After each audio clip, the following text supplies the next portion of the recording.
The air is forced into the lungs through the air passage, and the elastic lungs become inflated with air. The air comes from the atmosphere, is transported into our lungs using nasal cavity.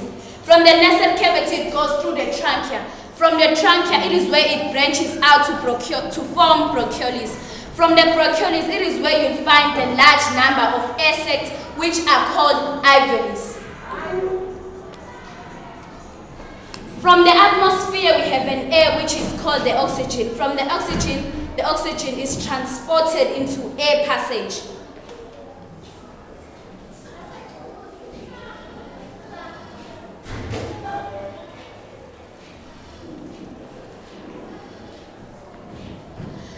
You can actually see if you take the air inside your lungs goes, but then when you take the air out of your lungs shrinks.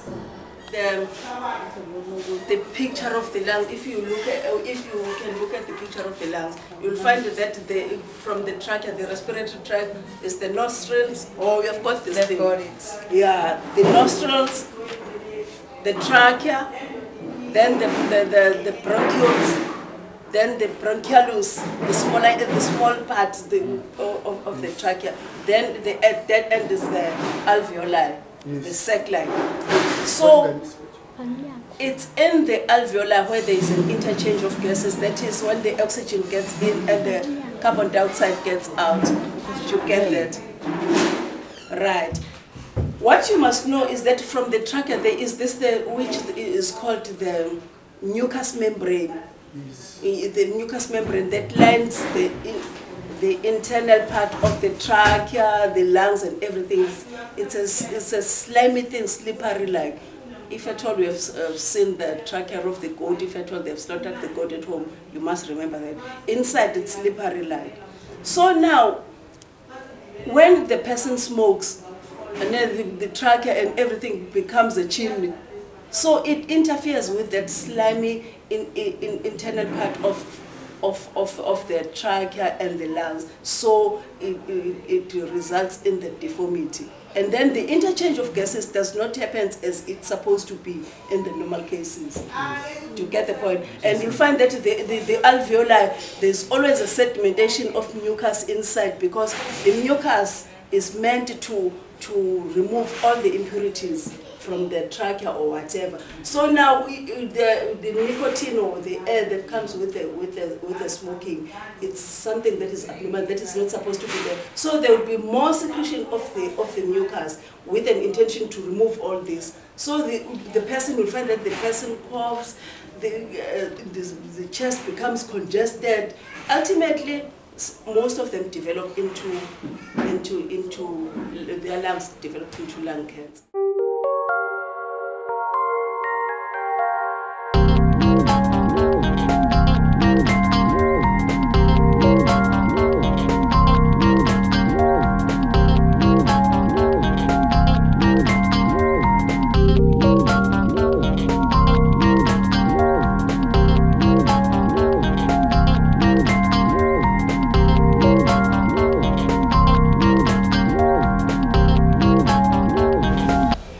Now let us look at the process of exhalation.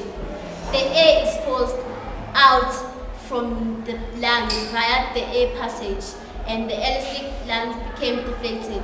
The air that was transported into the lungs during the inhalation process, it is forced out via bronchi, pushes up to the trachea and the nasal cavity throughout the atmosphere. The stethoscope. Stethoscope. How does it function? It listens to the sounds of the heart. Or of anything. You can listen to the, for instance, if you were to, and the lungs, you listen to the air, whether it gets into the lung normally or abnormally. Okay. And if you listen to the heart, if at all the heartbeat is regular or irregular, if at all you listen to in the abdomen, you are listening to the bowel sounds. If at all they are normal, or the bowel sounds, that is the movement of the intestines. If at all it's normal or abnormal, or if there is none. For instance, if a person is said to be having an acute abdomen, there is no movement. So thus the stomach is enlarged like that, yeah. So the stomach, the intestines are no longer working. So you can listen to each other's lungs, you can hear something.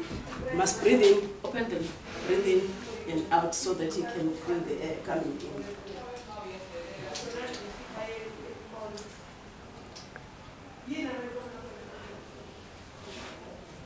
Breathe in and out. Do you hear the air?